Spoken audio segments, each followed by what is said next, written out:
రంగారెడ్డి జిల్లా Manikonda pipe road లో అర్ధరాత్రి భారీ శబ్దంతో పైప్ లైన్ పేలింది. 5 నిమిషాల్లోనే అపార్ట్మెంట్ సెల్లార్లో నీరు చేరింది. 7-8 కార్లు ద్విచక్ర వాహనాలు మునిగాయి. ఇక విద్యుత్ వ్యవస్థ దెబ్బతింది.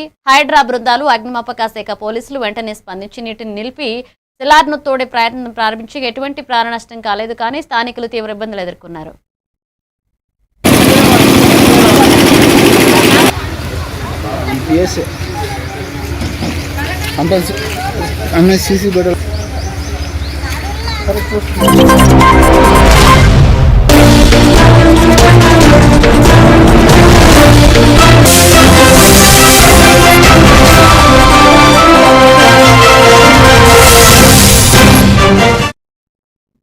Welcome to A1 TV Telugu news. నేను భువన. డీటెయిల్స్ చూద్దాం. విశాఖ తీరంలో ఇంటర్నేషనల్ ఫ్లీట్ రివ్యూ కొనసాగుతోంది. 6 వరుసల్లో 71 యుద్ధ నౌకలు పరేడ్ నిర్వహించాయి. ఈ కార్యక్రమంలో రాష్ట్రపతి Droupadi Murmu, AP governor justice Abdul Nazir, CM Chandrababu, deputy CM Pawan Kalyan పాల్గొన్నారు. నేవీ సిబ్బంది నుంచి రాష్ట్రపతి గౌరవ వందనం స్వీకరించారు. అనంతరం ఐఎన్ఎస్ సుమేధ నౌకపై రష్యా, ఆస్ట్రేలియా, యుఏఈ తదితర దేశాల నుంచి వచ్చిన 19 విదేశీ నౌకలు, భారత నేవీకి చెందిన 45 నౌకలు, కోస్ట్ గార్డ్, మర్చెంట్ నేవీ, పరిశోధన నౌకలు 7 ఫ్లీట్ రివ్యూలో పాల్గొన్నాయి.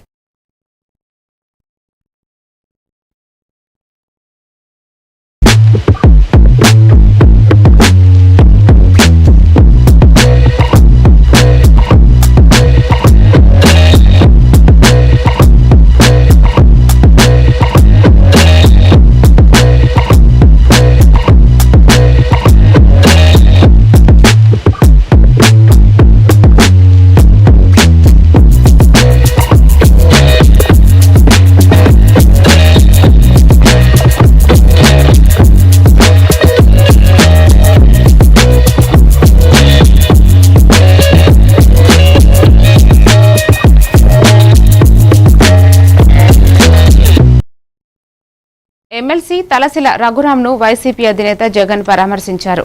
బుధవారం ఉదయం రఘురాం తండ్రి చంద్రశేఖర్ రావు కన్నుమూశారు. ఈ నేపథ్యంలో జగన్ స్వయంగా తలసిల రఘురాం ఇంటికి వెళ్లి ఆయన చంద్రశేఖర్ రావు భౌతిక కాయానికి నివాళులు అర్పించారు. అనంతరం రఘురాం కుటుంబ సభ్యులను జగన్ పరామర్శించారు.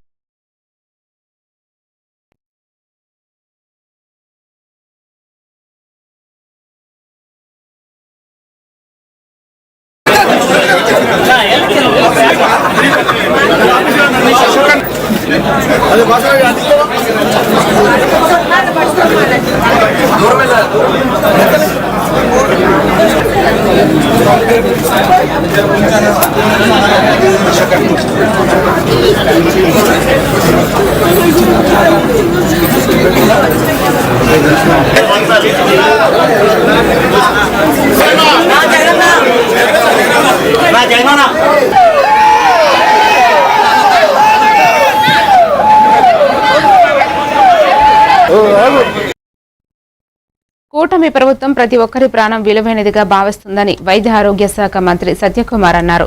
ఆలగడ్డ, వాహెల్పాడు, కొవ్వూరులలో 50 పడకల ఆసుపత్రులను 100 పడకలకు మార్చాలని అసెంబ్లీలో సభ్యులు కోరారు. దీనిపై మంత్రి సమాధానమిచ్చారు. ఆసుపత్రుల ఉన్నతీకరణపై కొత్త పాలసీ రూపొందిస్తామని చెప్పారు. 50 పడకల కన్నా తక్కువ ఉన్న ఆసుపత్రులలో 61 నియోజకవర్గాల్లో గుర్తించినట్లు ఆయన చెప్పారు. మొదటి దశలో ఆయా నియోజకవర్గాల్లో పీపీపీ మోడల్ కింద 100 పడకల మల్టీ స్పెషాలిటీ ఆసుపత్రులు నిర్మిస్తామని మంత్రి వివరించారు. గుడివాడ నియోజకవర్గానికి సంబంధించి 2 బ్లాక్ పబ్లిక్ హెల్త్ యూనిట్ ఒక్కొక్కటి 50 లక్షల రూపాయలతో మంజూరు చేయడం జరిగింది. ఆయుష్మాన్ ఆరోగ్య మందిర్లు ఏవైతే విలేజ్ హెల్త్ క్లినిక్లు కేంద్ర ప్రభుత్వం మంజూరు చేస్తే వాటిని గత ప్రభుత్వం అర్ధాంతరంగా ఆపేసిందో, అనేక వివిధ దశల్లో ఆపేసిందో, వాటిని పూర్తి చేయడం కోసం కూడా బీపీహెచ్యూలు అదేవిధంగా విలేజ్ హెల్త్ క్లినిక్లు పూర్తి చేయడం కోసం కూడా ఇటీవలనే 7,88,00,000 కూడా మంజూరు చేయడం గౌరవ శాసనసభ్యులు గారి దృష్టికి తీసుకొస్తున్నా. తర్వాత వారు ఈ పిఎస్సిని అప్గ్రేడేషన్ చేయాలని, ఇప్పటికే గుడివాడలో 100 పడకల ఆసుపత్రి ఉంది. అయితే ఈ పిఎస్సిని మళ్ళీ అవసరాల మేరకు అప్గ్రేడేషన్ చేయడానికి అవకాశం ఉందా లేదా సాధ్యాసాధ్యాలను పరిశీలించి తర్వాత గౌరవ మాజీ మంత్రి అంబటి రాంబాబు రాజమండ్రి జైలు నుంచి విడుదలయ్యారు. సంక్రాంతి లక్కీ డ్రా కేసులో బెయిల్ మంజూరు అయిన విషయం తెలిసిందే. అయితే బుధవారం ఆయన జైలు నుంచి బయటకు రావడంతో వైసీపీ నేతలు, కార్యకర్తలు భారీగా స్వాగతం పలికారు. ఈ సందర్భంగా అంబటి మాట్లాడుతూ జైలు నుంచి తాను బయటకు రాకుండా చేయాలని కొందరు చాలా ప్రయత్నం చేశారని ఆరోపించారు. తన కుటుంబ సభ్యులను సైతం వేధించారని వ్యాఖ్యానించారు. బాధితులను లోపల వేశారని, క్రిమినల్స్ ను వదిలేశారని, అన్నిటికీ దేవుడు సమాధానం చెబుతారని అంబటి తెలిపారు. చేసినటువంటి సంఘటనలు నేను చాలా వివరంగా గుంటూరు వెళ్ళిన తర్వాత మళ్ళా మాట్లాడతాను. నేను అందరికీ ఈ సందర్భంగా నా ధన్యవాదాలు తెలియజేస్తున్నాను. నాకు ఎవరైతే సపోర్ట్ చేశారో ఈ సంఘటనలో, ఎవరైతే మద్దతు పలికారో వారందరికీ నా హృదయపూర్వక ధన్యవాదాలు. అలాగే కొంతమంది మద్దతు పలకలేదు, వారికి కూడా నా ధన్యవాదాలు. వారు ఏమన్నారంటే పెద్ద మాట అన్నారు, దానికి కూడా నేను గుంటూరు వెళ్ళిన తర్వాత సమాధానం చెప్తా. అదేమన్నారంటే అసహ్యంగా మాట్లాడితే దాడులు చేయరా అని. అసహ్యంగా మాట్లాడితే దాడులు చేయదలుచుకుంటే ఎంతమంది మీద చేయాలి? అసహ్యంగా మాట్లాడే వాళ్ళ మీద అది ఒక అంశం. వాళ్ళకు కూడా నేను రేపు నా సమాధానాన్ని తప్పనిసరిగా చెప్తా. 18 రోజులు నన్ను జైల్లో పెడితే నేను భయపడతా అనుకున్నారేమో. భయపడే ప్రశ్న ఈ అంబటి రాంబాబుకు ఉద్భవించదని మనవి చేస్తున్నా. ఎందుకంటే ఈ చంద్రబాబు నాయుడు గారి ప్రభుత్వం వచ్చినప్పుడే జైల్లో ఉండటానికి సిద్ధపడ్డానని కూడా ఈ సందర్భంగా మనవి చేస్తున్నా.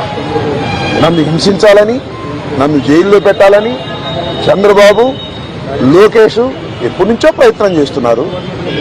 ఎక్కడో దొరికాను. మరింత కసిగా ఎన్ని కేసులు పెట్టినా, ఎన్ని రోజులు జైల్లో ఉన్నా ఒక్క అడుగు కూడా వెనక్కు వెయ్యను.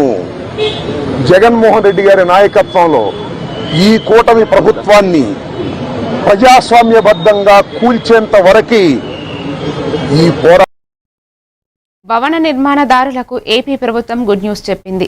నిర్మాణాల సమయంలో ఖాళీ స్థలం పన్నును 50% తగ్గిస్తున్నట్లు మంత్రి నారాయణ అసెంబ్లీలో ప్రకటించారు. బిల్డర్లను ప్రోత్సహించడం, నిర్మాణ దశలో వ్యయభారాన్ని తగ్గించేందుకు ఈ మినహాయింపు ఇస్తున్నట్లు తెలిపారు. నిర్మాణం చేపట్టినప్పటి నుంచి ఆక్యుపెన్సీ సర్టిఫికేట్స్ ఇచ్చే వరకు ఇది వర్తిస్తుందన్నారు. ఇందుకు సంబంధించిన చట్ట సవరణ బిల్లును అసెంబ్లీలో ఆమోదించారు. రద్దు చేయడం జరిగింది అధ్యక్ష. అనుమతి లేని బిల్డింగ్స్ కి వాటికి ఇది వర్తించదు అధ్యక్ష.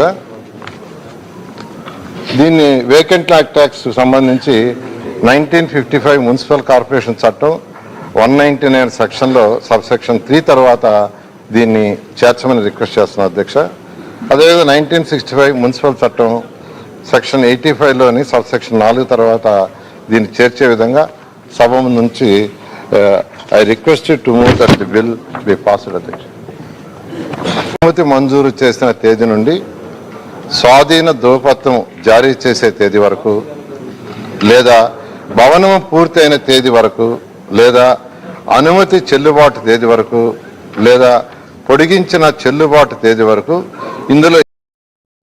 ఇందాపూర్ డైరీ అంశంపై శాసన మండలిలో రెండో రోజు వైసీపీ వాయిదా తీర్మానం ప్రవేశపెట్టింది. హెరిటేజ్ ఇందాపూర్ డైరీ అంశంపై చర్చించాలని వైసీపీ డిమాండ్ చేసింది. వాయిదా తీర్మానంపై వైసీపీ చర్చకు పట్టుపట్టింది. వైసీపీ వాయిదా తీర్మానాన్ని మండలి చైర్మన్ తిరస్కరించారు. దీంతో వైసీపీ సభ్యులు ఆందోళనకు దిగారు. వైసీపీ సభ్యుల ఆందోళనతో 5 నిమిషాల పాటు మండలి వాయిదా పడింది. ఇందాపూర్ డైరీ పేరుతో హెరిటేజ్ టీటీడీకి నెయ్యి సరఫరా అంశంపై చర్చించాలని వైసీపీ సభ్యులు నినాదాలు చేస్తున్నారు. Minister for finance chairman sir house order లో పెట్టండి సార్. పెట్టాకనే క్వశ్చన్ అవర్ నడుపుతాం సార్. మెంబర్స్ కి క్వశ్చన్ అవర్ పట్ల సీరియస్నెస్ లేదు అనేటువంటిది అర్థమవుతా ఉంది. Let the house be in order, then ప్రభుత్వం వాళ్ళు అడిగినటువంటి ప్రశ్నలన్నింటికీ కూడా సమాధానం చెప్పడానికి సిద్ధంగా ఉంటుంది. Please once rejected.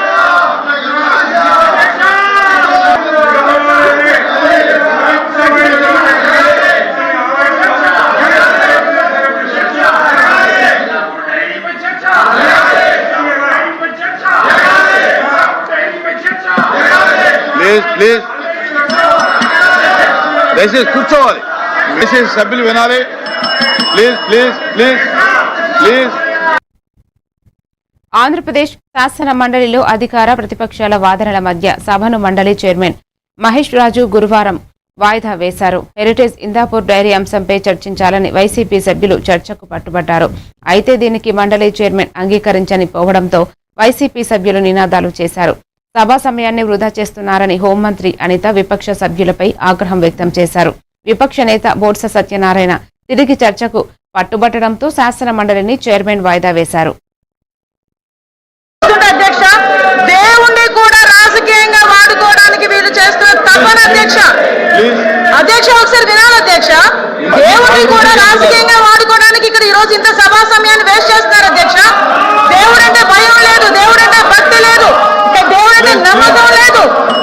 ఇటువంటి నమ్మకం లేని వాళ్ళు ఈ రోజు వచ్చి దేవుడు విషయాన్ని తీసుకొచ్చి ప్రజల తాలూకా మనోభావాలు, భక్తుల తాలూకా మనోభావాలు దెబ్బతీసే విధంగా మాట్లాడుతూ ఉంటే మేము ఎలా ఊరుకుంటాం అధ్యక్ష? ఈ రోజు కల్తీ జరిగిందా లేదా సంగతి ఈ రోజు మీరు చెప్పుకోవడం కాదు, ఎవరు అనామకుడు కూర్చొని సాక్షి పేపర్లో రాత్రి రోజు మాట్లాడడం కాదు. సిబిఐ ఛార్జ్ షీట్ చెప్పింది ఇందులో అడల్ట్రేషన్ జరిగింది అని.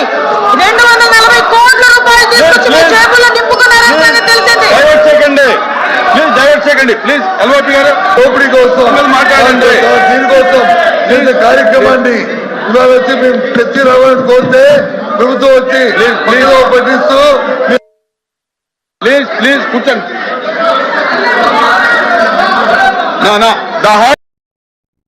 జంతువుల కొవ్వు కలిసిందని దేవదేవుడి ప్రసాదంపై అసత్యాలు ప్రచారం చేశారని, ఎలాంటి కొవ్వు లేదని సిబిఐ తేల్చిందని శాసన మండలి విపక్ష నేత బొత్స సత్యనారాయణ అన్నారు.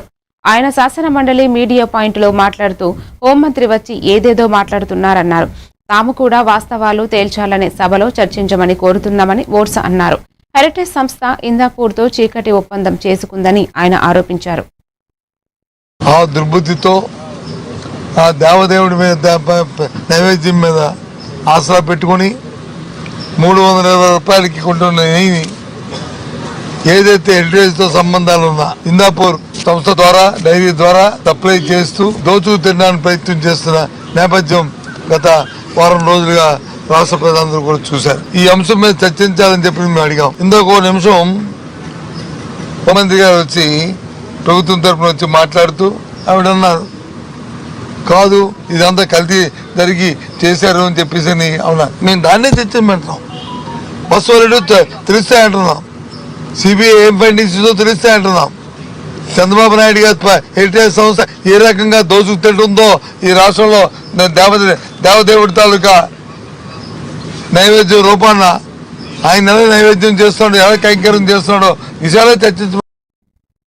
తెలుగు రాష్ట్రాల్లోని కోర్టులకు బాంబు బెదిరింపులు రావడం కలకలం రేపింది. తెలంగాణలోని నాంపల్లి సిబిఐ, కరీంనగర్ కోర్టులు, అటు ఏపీలో రాజమండ్రి సెంట్రల్, నజారత్ జిల్లా కోర్టులో బాంబులు పెట్టామని, మధ్యాహ్నం ఐవి బ్లాస్ట్ అవుతాయని మెయిల్స్ రావడంతో పోలీసులు అలర్ట్ అయ్యారు. 12 RDX బాంబులను కోర్టులో పెట్టామని, ఇస్లామిక్ ప్రార్థనలకు ముందే అన్ని న్యాయమూర్తులను కోర్టుల నుంచి ఖాళీ చేయించాడంటూ మెయిల్లో పేర్కొన్నారు. దీంతో ఆయా కోర్టుల నుంచి జడ్జీలు, న్యాయవాదులు పబ్లిక్ ను కోర్టుల ఆవరణల నుంచి బయటకు పంపి బాంబు స్క్వాడ్స్ తో తనిఖీలు చేపట్టారు. ఇది కేవలం బెదిరింపు మెయిలేనా లేక ఏదైనా కేసును తప్పుదోవ పట్టించేందుకు ఇలా మెయిల్ పెట్టారా అని అన్న దానిపై విచారణ చేస్తున్నారు. సైబర్ సెల్ అధికారులు ఈ మెయిల్ ఎక్కడ నుంచి ఎవరు పంపారన్న దానిపై దర్యాప్తు చేపట్టారు.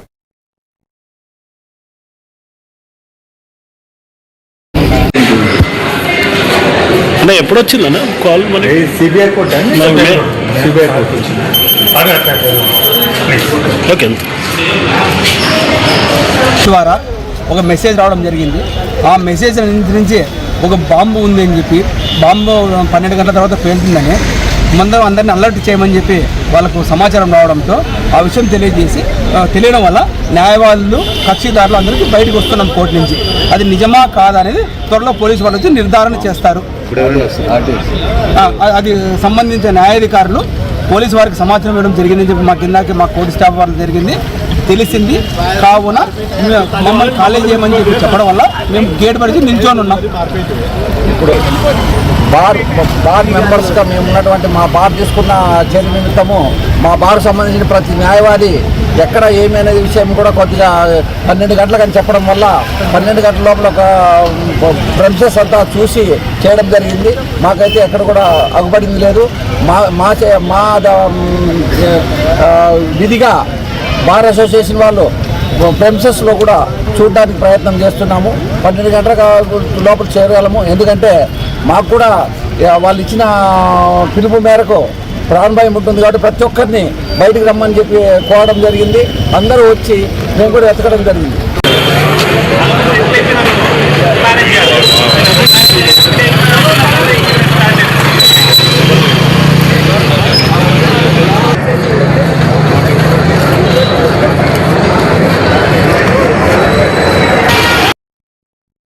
కృష్ణా జిల్లా గుడివాడ నియోజకవర్గం తహసీల్దార్ కార్యాలయంకు ఆనుకొని ఉన్న సెంట్రల్ క్రైమ్ స్టేషన్లో మంటలు చెలరేగాయి. ఈ ఘటనపై సిసిఎస్ సర్కిల్ ఇన్స్పెక్టర్ రమణమ్మ మీడియాతో మాట్లాడుతూ కార్యాలయం వెనుక గల ఖాళీ ప్రదేశంలో ఉన్న పనికిరాని పుస్తకాలు, పలు పాత సామాగ్రి నుండి పొగలు వచ్చాయని వెంటనే ఫైర్ స్టేషన్ సిబ్బందికి సమాచారం ఇచ్చామని తెలిపారు. అగ్నిమాపక సిబ్బంది వంచి మంటలను ఆర్పివేయడంతో సమాధానం తప్పిందన్నారు.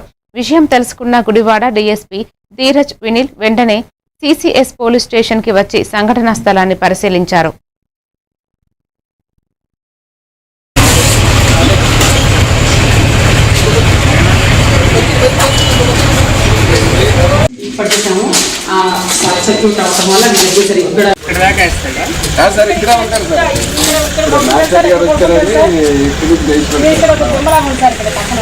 నా పేరు రమణమ్మ. నేను సెంట్రల్ క్రైమ్ పోలీస్ స్టేషన్ ఇన్స్పెక్టర్గా వర్క్ చేస్తున్నాను. నేను ఇవాళ ఉదయం నేను వచ్చిన తర్వాత పొగలాగా ఆ కిటికీలోంచి వస్తుంది. ఏంటని చెప్పి చూసేసరికి అది వేస్టేజ్ అనమాట, చిన్న స్టోర్ అనమాట. అది పాత పుస్తకాలు పాతవన్నీ కూడా పెట్టాము. అటు ట్రెజరీ వాళ్ళకి మాకు మధ్యలో ఉండటం జరిగింది. ఈ లోపల పొగ వస్తుందని ఇమీడియట్గా మా స్టాఫ్ అందరితో అలర్ట్ అయ్యి ఫైర్ వాళ్ళకి పిలిచి ఆర్పించడం జరిగింది. ఎలాంటి నష్టం కానీ ప్రాబ్లం కానీ ఎలాంటిది ఏం లేదు. ఇమీడియట్గా వాళ్ళు వచ్చి ఆర్పేశారు. మదనపల్లి బాలిక హత్య కేసులో నిందితుడు కులవర్ధన్ ఆత్మహత్య చేసుకున్నాడని ఎస్పీ ధీరజ్ మీడియాకు వెల్లడించారు. నిందితుడిని నిన్న అదుపులోకి తీసుకున్నామని, అయితే పోలీసుల నుంచి తప్పించుకుని పరారయ్యాడని ఆయన చెప్పారు. నిందితుడి కోసం పోలీసుల బృందాలు గాలిస్తున్నాయన్నారు. అయితే నిందితుడు కనసానిపల్లి చెరువులో దూకి ఆత్మహత్య చేసుకున్నాడని ఎస్పీ ధీరజ్ తెలిపారు. మనకి ముద్దాయికి వెళ్ళి మనం డోర్ బ్రేక్ చేసి చూసినప్పుడు ముద్దాయి అండ్ పక్కనే డ్రమ్ లోని చనిపోయిన పాప కూడా శవం కూడా లభ్యమైంది. ఆ టైంలోని చుట్టుపక్కల ఒక 50 మంది గ్రామస్తులంతా కూడా గుమ్మిగూడి దాన్ని చంపడానికి ప్రయత్నించే సమయంలో మనమే రక్షక వెహికల్ని పెట్టి ముద్దాయిని అతన్ని తీసుకున్న జరిగింది. మళ్ళీ అక్కడ లా అండ్ ఆర్డర్ సిచ్యువేషన్ చాలా హెవీగా డెవలప్ అవడం వల్ల, హైవే కూడా బ్లాక్ అవడం వల్ల మనకి ఆ రక్షక వెహికల్ స్టాఫ్ కూడా తిరగడం జరిగింది. అక్కడ ఒక డ్రైవర్ మాత్రమే ఉండడం జరిగింది ముద్దాయితో పాటు. ఆ సమయంలో అతను తప్పించుకొని పారిపోవడం జరిగింది మార్నింగ్ టైం. తర్వాత ఒక 2 టీమ్స్ పెట్టి వెచ్చించాం, కానీ రిజల్ట్ దొరుకుతుంది. ఈరోజు నిన్న జరిగిన ఆందోళనలో కొన్ని యాంటీ సోషల్ ఎలిమెంట్స్ యాక్టివ్ గా పాల్గొన్నాయనేది ఒక జరుగుతుంది. అది ఎంతవరకు అంటే ఆల్రెడీ ఎవరైతే ఇదంతా ఇష్యూని పొలిటిసైజ్ చేశారో, లేదంటే ఒక రాంగ్ దూరం వైపు తీసుకున్నారో వాళ్ళందరి మీద కూడా కేసు రిజిస్టర్ జరిగింది. యాక్షన్ తీసుకుంటాం. ఏదైతే పాపకి జరిగిన అఫెన్స్ అనేది చాలా దురదృష్టవశాత్తు చేసిన క్రమంలో ఇది వాళ్ళ ఓన్ పొలిటికల్ మైలేజ్కో లేదంటే వాళ్ళ ఓన్ ఆర్గనైజేషన్ ఇంట్రెస్ట్ కోసం వాడుకున్న వాళ్ళ కేసు చేసాం. మనకి ముద్దాయికి వెళ్ళి మనం డోర్ బ్రేక్ చేసి చూసినప్పుడు ముద్దాయి అండ్ పక్కనే డ్రమ్ లోని చనిపోయిన పాప కూడా శవం కూడా లభ్యమైంది. ఆ టైంలోని చుట్టుపక్కల ఒక 50 మంది గ్రామస్తులంతా కూడా గుమ్మిగూడి దాన్ని నంద్యాల జిల్లా శ్రీశైలం నియోజకవర్గంలోని శ్రీశైలం దేవస్థానంలో బ్రహ్మోత్సవాల భాగంగా ధ్వజారోహణ కార్యక్రమం ఘనంగా నిర్వహించబడింది. ఆలయ ప్రధాన ధ్వజస్తంభంపై ప్రారంభం రోజున ఆవిష్కరించిన ధ్వజపటం అవరోహణ చేశారు. ఈ కార్యక్రమంలో ధర్మకర్తల మండలి అధ్యక్షులు పోతుకుంట రమేష్ నాయుడు, కార్యనిర్వహణాధికారి ఎం శ్రీనివాసరావు, ఇతర సభ్యులు పాల్గొన్నారు.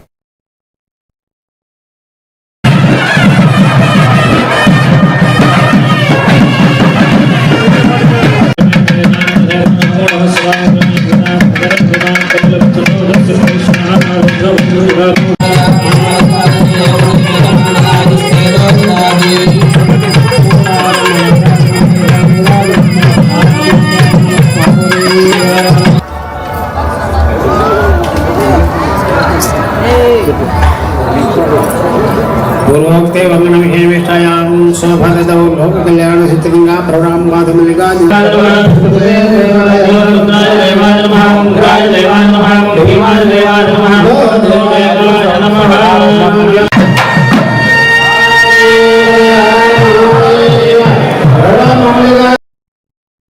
నంద్యాల జిల్లా బనగనపల్లి మహాశివరాత్రి బ్రహ్మోత్సవాల్లో భాగంగా యాగంటి శ్రీ ఉమామహేశ్వర స్వామి దేవస్థానంలో రథోత్సవం ఘనంగా నిర్వహించారు. ఉత్సవ మూర్తులను దేవాలయ ప్రాంగణంలో పూజించి బాజా భజంత్రీల మంగళ వాయిద్యాల మధ్య పెద్ద కోనేరు వద్ద రథాన్ని చేర్చారు. భక్తులు సాత్విక భక్తితో రథాన్ని ముందుకు లాగి మంగళ క్రీడలతో కార్యక్రమాన్ని వైభవంగా పూర్తి చేశారు.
తెలంగాణలో రాజ్యసభ ఎన్నికలకు ఈసీ షెడ్యూల్ విడుదల చేసింది. మార్చి 16న పోలింగ్ నిర్వహించి అదే రోజున ఫలితాలు ఇవ్వనున్నట్లు తెలిపింది.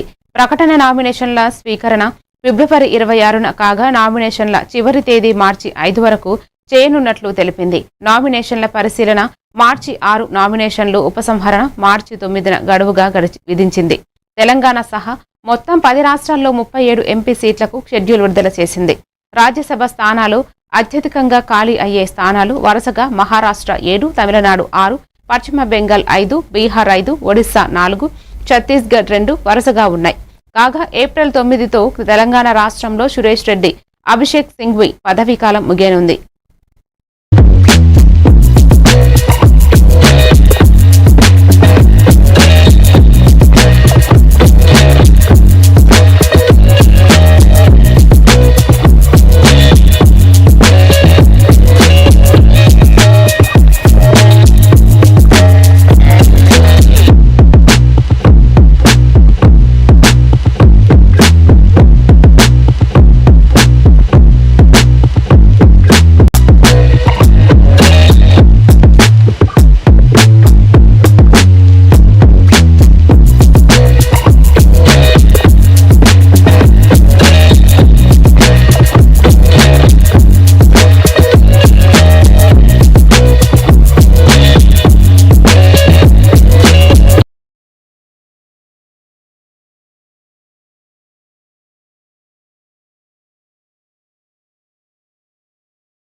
భవిష్యత్తుపై చర్చించారు. పీపుల్ ప్లానెట్ ప్రోగ్రామ్ అనే 3 సూత్రాలు ఆధారంగా మానవ హక్కులను కాపాడుతూ పర్యావరణ హితంగా ఏఐని అభివృద్ధి చేయడమే తమ లక్ష్యమని ప్రధాని పేర్కొన్నారు.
మరిన్ని డీటెయిల్స్ తో మళ్ళీ కలుద్దాం. Keep watching A one TV Telugu news.